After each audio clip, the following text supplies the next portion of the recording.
Hello everyone, welcome you all complete revision in 9 minutes. तो देखते हैं आज का हिंदू हमसे क्या कहता है।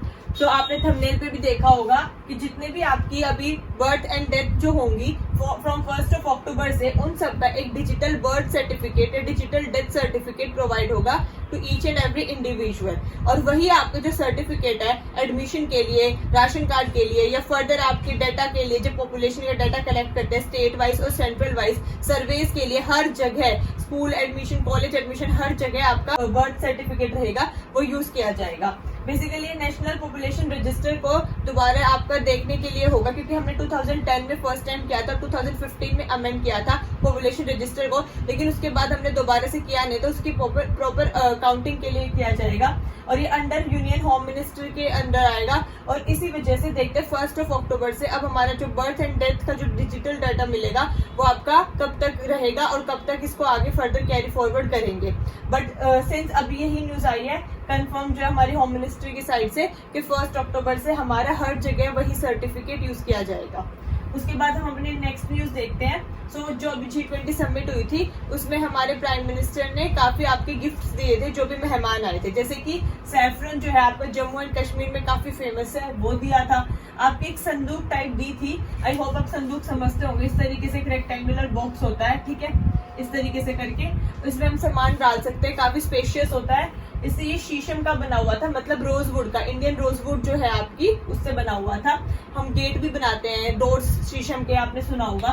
देन टी दी थी दार्जिलिंग और नीलगिरी की, काफी famous tea, Darjeeling West Bengal की और नीलगिरी की आपको पता ही आपके वेस्टर्न घाट वाले साइड पे, ठीक है। और नीलगिरी एक वो पॉइंट है जहाँ पे आपके वेस्टर्न घाट और ईस्टर्न घाट आके मिलते हैं, ठीक है, ये फैक्ट था। देन उसके बाद आपके अराकू कॉफी दी थी, जो कि एक ऑर्गेनिक कॉफी आंध्र प्रदेश में अराकू वैली में बनाई जाती है। ये मोस्ट इंपोर्टेंट है, जरूर याद रखना, क्योंकि ये सिर्फ हाथ से बनाई जाती है और इसमें मशीन का कोई यूज नहीं होता है, क्योंकि प्रॉपर ऑर्गेनिक कॉफी है, प्योर कॉफी है ये आपकी। उसके बाद हनी दिया था जो सुंदरबन से था, इसको ऐसे बोलते हैं कि ये मोस्टली आपका मोर देन 99% जो है प्योर रहता है, इसलिए हनी जो है सुंदरबन से दिया था। पाशमीना शॉल दी थी कश्मीर से, जो पाशमीना शॉल है वो आपकी वहाँ की जो गोट होती है वहां से बनाया जाता है और बिल्कुल प्योर एंड सॉफ्ट फैब्रिक होता है पाशमीना शॉल का। देन परफ्यूम दिया था जिसको हम जिक्राना परफ्यूम भी कहते हैं, ये कन्नौज से था, यूपी से। इसको बेसिकली जिक्राना इत्र बोलते हैं, जिसकी फ्रेग्रेंस जो है काफी अच्छी रहती है। यूपी से इसके रिगार्डिंग काफी क्वेश्चंस पूछ चुके हैं, तो ये आपको पता रहना चाहिए। साथ ही में हमने खादी के स्कार्फ दिए थे, जो आपको बताइए हम राजघाट पर गए थे, ठीक है, और वहां पर हमने खादी के स्कार्फ भी दिए थे। नेक्स्ट हमारी न्यूज रहेगी प्रधानमंत्री मत्स्य संपदा योजना। बेसिकली ये हमारी फिशरी सेक्टर के लिए, कैसे हम अपने फिशरी सेक्टर को और ज्यादा डेवलप कर सकते हैं।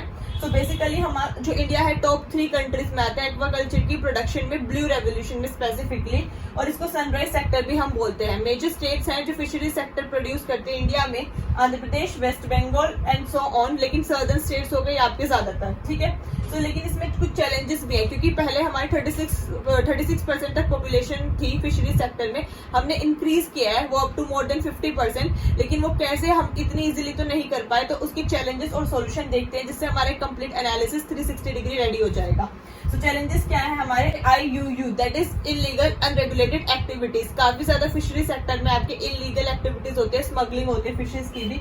इनएडवोकेट इंफ्रास्ट्रक्चर एंड टेक्नोलॉजी है, हमारे पास प्रॉपर इक्विपमेंट्स नहीं है फिशेज को कैप्चर करने के लिए। उसके बाद कोल्ड स्टोरेज फैसिलिटीज नहीं है, अगर हम कैप्चर कर भी लेते हैं, जब तक हम उसको मार्केट में लेके जाते हैं वो खराब हो जाती है। देन हमारे पास जो है मार्केट का एक्सेस भी प्रॉपर नहीं है कि हम इजीली शॉर्टेस्ट टाइम पीरियड में हम उनको मार्केट में पहुंचा सके। तो ये मैंने इंपॉर्टेंट चैलेंजेस मेंशन किए हैं, आप चाहे तो इसमें और भी मेंशन कर सकते हैं। उसके बाद हमारे सॉल्यूशन रहेंगे कि इसके लिए हमने गवर्नमेंट ने कुछ स्कीम्स लॉन्च किए, जैसे कि प्रधानमंत्री मत्स्य संपदा योजना, पाक बे स्कीम, सागर परिक्रमा initiative, fisheries and aquaculture infrastructure development fund, ठीक है। बेसिकली ये हमने सरकार ने लॉन्च किया था। इस फंड में गवर्नमेंट एक प्रॉपर अमाउंट देती है जो फिशरी सेक्टर को प्रमोट करते हैं। नेक्स्ट हमारी न्यूज रहेगी रबर क्राइसिस के ऊपर। बेसिकली रबर एक बहुत ही इंपॉर्टेंट टॉपिक रहता है किसी भी एग्जाम के पॉइंट ऑफ व्यू से, और उसका हमें static as well as current affair दोनों पता रहना चाहिए। जैसे कि केरला, त्रिपुरा जो है ये डिमांड कर रहे हैं, सर्दर्न स्टेट्स हमारी कर्नाटका हो गया, कि फ्री एंड फेयर प्राइस मिले हमें रबर का, एटलीस्ट 300 पर केजी हमें मिले, ये चाहते हैं। क्योंकि जितने भी ये मेंबर्स हैं ऑल इंडिया किसान सभा के, ये कह रहे हैं कि हमारे ऊपर CCI ने जो कॉम्पिटिशन कमीशन ऑफ इंडिया जो बेसिकली ये मैनेज करता करते हैं कि एक सेक्टर में प्रॉपर कंपटीशन चल रहा है या नहीं, एक हेल्दी कंपटीशन है या नहीं, मोनोपोली तो नहीं हो रही है। सो उन्होंने फाइन इनके ऊपर लगाया है 1788 करोड़ का। सो बेसिकली दे वांट के अगर जब इतना फाइन भी हो रहा है और हम इतना अच्छे से प्रोडक्शन कर रहे हैं एक ऑप्टिमम लेवल पे, सो हमें 300 पर केजी का जो है प्राइस दिया जाए। अब देख लेते हैं हम इसका स्टैटिक पोर्शन के रबर के ग्रो करने के लिए आपको क्या क्या कंडीशंस चाहिए होती हैं। बेसिकली ये जो प्लांट है ये हेविया ब्रासिलियंसिस से हम ग्रो करते हैं, मतलब उस प्लांट का नाम है हेविया ब्रासिलियंसिस और ये एक इक्वेटोरियल रीजन क्रॉप है, मतलब इसको ना ज्यादा ठंड चाहिए होती है, ह्यूमिड और थोड़ा थोड़ा गर्मी ज्यादा चाहिए होती है। तो मोर देन 25 डिग्री सेल्सियस इसको टेम्परेचर चाहिए, रेनफॉल मोर देन 200 सेंटीमीटर्स तक चाहिए। इंडिया जो है 6th लार्जेस्ट प्रोड्यूसर है all over the world in production of rubber.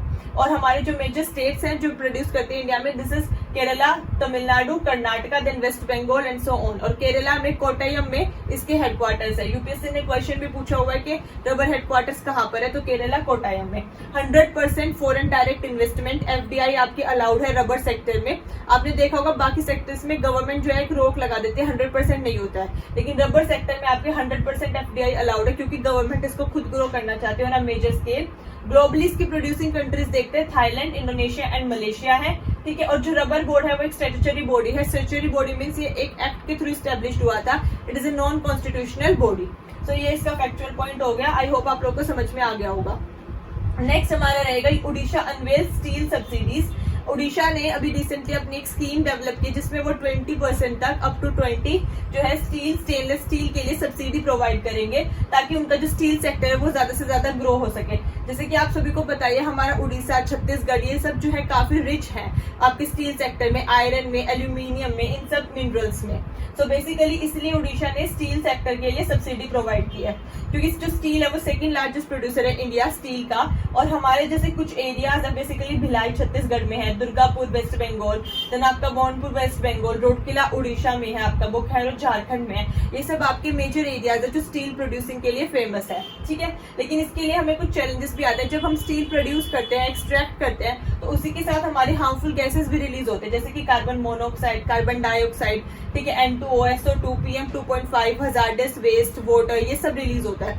तो इसकी रिगार्डिंग ही आपका क्वेश्चन भी पूछा गया प्रीवियस ईयर्स में कि कौन कौन सी वेस्ट रिलीज होते हैं। तो मैं आपको एक फैक्ट बता दूं, जब भी आपकी गैसेस रहते हैं ना तो मोस्टली जो आंसर रहेगा वो ऑल द गैसेस होते हैं। क्योंकि अगर आप 1% भी, फॉर एग्जांपल आप सोच रहे होगे कि कार्बन डाइऑक्साइड रिलीज नहीं होती हो, क्या पता, लेकिन अगर उसमें 1% या 0.1% भी CO2 रिलीज हो गई ड्यूरिंग एक्सट्रैक्शन तो वो तो आंसर करेक्ट हो जाता है ऑप्शन। तो जब भी आपका ऐसे हो कि आपको 4 गैस दी और बताना है कि इसमें से कौन कौन सी गैस रिलीज होती है ड्यूरिंग एक्सट्रैक्शन, तो वो आंसर जो है ऑल ऑफ द अबव रहता है मोस्टली केसेस में, ठीक है। तो नेक्स्ट हमारा रहेगा वुमेन रिजर्वेशन बिल के ऊपर। अभी ऐसा बात चल रहा है कि अभी आपका 18 से 22 सितंबर में स्पेशल सेशन होगा पार्लियामेंट का जिसमें बोल रहे हैं क्या पता वुमेन रिजर्वेशन बिल के ऊपर भी डिस्कशन हो। बेसिकली आपका ये वुमेन रिजर्वेशन बिल है, ये काफी टाइम से न्यूज में चल रहा है, इनफैक्ट काफी ईयर्स से चल रहा है क्योंकि वुमेन जो है डिमांड कर रही है लोकसभा में as well as legislative assembly में 1/3 रिप्रेजेंटेशन 33% का, जो कि हमें लोकल लेवल पे तो प्रोवाइडेड है ग्राम पंचायत में, लेकिन हमें लोकसभा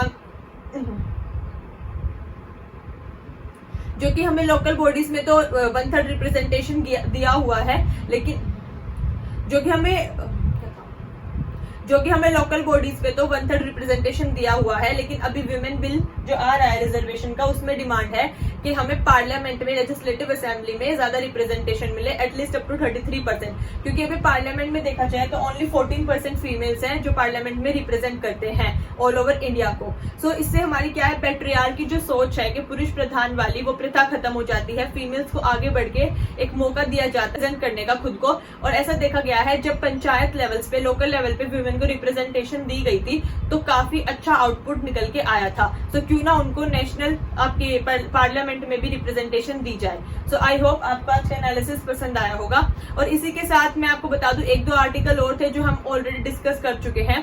कुछ आपके अवार्ड से रिलेटेड थे, और कुछ आपके एक आर्टिकल था कि अभी हमारे सुप्रीम कोर्ट ने बोला है कि एक डिजिटल पोर्टल आएगा जिसमें हमें ये पता चल सकता है लॉगिन करके कि अभी सुप्रीम कोर्ट के पास कितने आर्टिकल्स पेंडिंग है, कितने केसेस पेंडिंग है, कितने केसेस ऑलरेडी सुनवाई में जा चुके हैं। तो इसका पूरा लेखा जोखा उस पोर्टल पे आ जाएगा। तो जब उसके रिगार्डिंग कंप्लीट करंट अफेयर आएगी तो वो भी हम डिस्कस करेंगे with static portion of supreme court. तो इसलिए आप चैनल को सब्सक्राइब कर लीजिए और बेल आइकन प्रेस कर लेना ताकि आपको नोटिफिकेशन मिल जाए। Thank you so much. जय हिंद।